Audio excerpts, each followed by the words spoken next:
और डेली में अगली खबर देश की 1/4 आबादी के लिए यानी लगभग 35 करोड़ लोगों, उनके निवेश और उनके पैसे से जुड़ी हुई खबर अच्छी है नहीं। बीते 5 महीनों से शेयर बाजार लगातार गिर रहा है। इन 5 महीने में करीब 85 लाख करोड़ रुपए खत्म हो चुके हैं, यानी हर दिन लगभग 74,000 करोड़ रुपए डूबे। और ट्रेडिंग के घंटों के हिसाब से आप देखेंगे तो भारतीय बाजार के निवेशकों के हर घंटे लगभग 11,500 करोड़ रुपए डूबे हैं हर घंटे। बाजार आज भी गिरा और आज भी लगभग 7 लाख करोड़ रुपए बाजार में डूबे हैं। ब्लड बात है बाजार के अंदर। निवेशक त्राहिमाम कर रहे हैं और सिर्फ यही कह रहे हैं जो मेरे पीछे वॉल पर लिखा हुआ है, जो लिखा हुआ दिखा रहा हूं मैं आपको, जो एक सत्य है, जो एक विचार है। उठ जा भाई, वरना बहुत लोग लेट जाए। और सबके मन में एक ही सवाल है कि करें तो करें क्या? बेचकर निकल जाएं, रुकें और गिरने पर थोड़े और शेयर खरीद लें? तो अगले 2 मिनट आप जरा टेंशन दीजिएगा, मैं बताने जा रहा हूं। शेयर बाजार में जैसी गिरावट है वो पिछले 29 सालों के बाद आई और आज जो बाजार गिरा उसने 29 साल का रिकॉर्ड तोड़ दिया है। इसके पहले ऐसी गिरावट आई थी 1996 में, जुलाई से लेकर के नवंबर के बीच। पिछले 5 महीनों में निफ्टी और सेंसेक्स अपने टॉप लेवल से 15% टूट चुके हैं।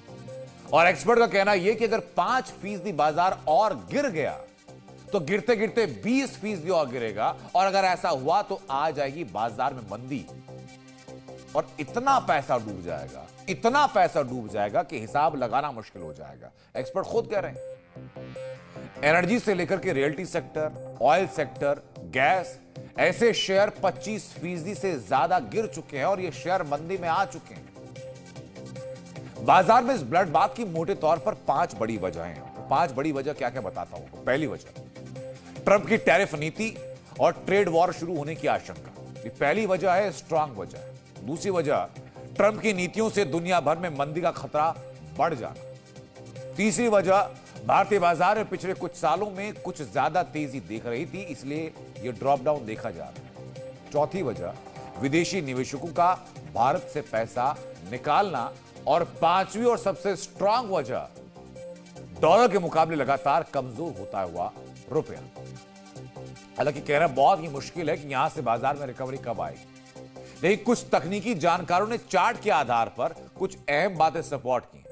30 सेकंड के अंदर वो अहम बातें क्या हैं, ये मैं आपको आज को समझाने जा रहा हूं ताकि आप ध्यान रखें आगे। वो चार्ट मैं दिखाता हूं आपको, ये चार्ट जरा देखिए। इस चार्ट में आप देख सकते हैं कि 26,200 से बाजार यानी निफ्टी गिर करके 22,100 के आसपास पहुंचा है। तकनीकी जानकार मानते हैं कि 21,800 से नीचे अगर निफ्टी जाता है तो गिरावट बढ़ जाएगी, क्योंकि पिछले साल लोकसभा चुनाव के नतीजे के दिन जो उतार चढ़ाव हुआ, इसके बाद 5 जून को 21,800 से ही बाजार में तेजी आई थी, जो ग्राफ आप देख रहे हैं, और 26,200 तक बाजार गया था, जो सामने आप देख रहे हैं। अब 21,800 से अगर नीचे निफ्टी जाता है तो जानकार मानते हैं कि नवंबर 2023 से जो तेजी 18,800 से शुरू हुई, ये बाजार वहां तक गिर सकता है। लेकिन हम आपको फिर से कहते हैं, अगर आप कोई भी निवेश करते हैं, कोई भी ट्रेड करते हैं, तो पहले अपने वित्तीय सलाहकारों की राय जरूर लीजिए। बाजार में मंदी तेजी होती है और यही बाजार की नेचर भी है। लेकिन इस बार यह हुआ कि गिरावट काफी ज्यादा लंबी हो गई और इसलिए हर निवेशक चिंता में। बहुत जल्द गर्मी भी शुरू होने वाली। मौसम विभाग का कहना यह कि उत्तर भारत में गर्मी मार्च में ही 40 डिग्री तक हो सकती है।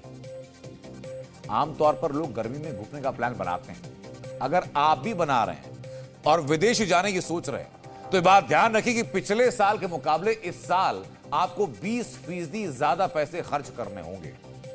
रुपए में लगातार हो रही गिरावट और डॉलर की मजबूती की वजह से इस साल इंटरनेशनल ट्रैवल पैकेज 15 से 20% महंगे हो चुके हैं।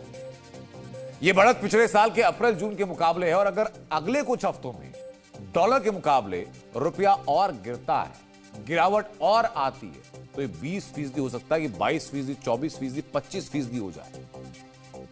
इस गिरावट के बाद सबसे ज्यादा असर यूरोपीय देशों की यात्रा पर देखने को मिलेगा। बीते 6 महीनों में डॉलर के मुकाबले रुपया 5% कम हुआ है, कमजोर हुआ है। पिछले साल अगस्त में रुपए के मुकाबले $1 की कीमत में यह होकर अगस्त के 83 से गिरकर 87.2 पर आ गया। 10 फरवरी को गिरकर 77.9 पर आ गया। रुपए की इस गिरावट का असर उन छात्रों पर भी होगा जो विदेशों में पढ़ रहे हैं। उनको ज्यादा नुकसान हुआ है कि डॉलर के मजबूत होने से पैकेज की कीमतें भी बढ़ रही हैं।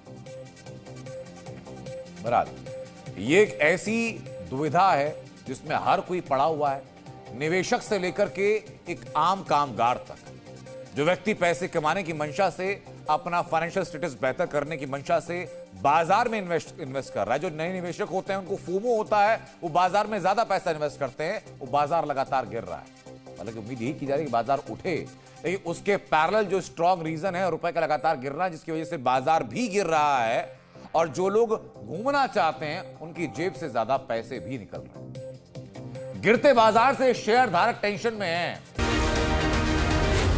जी न्यूज़।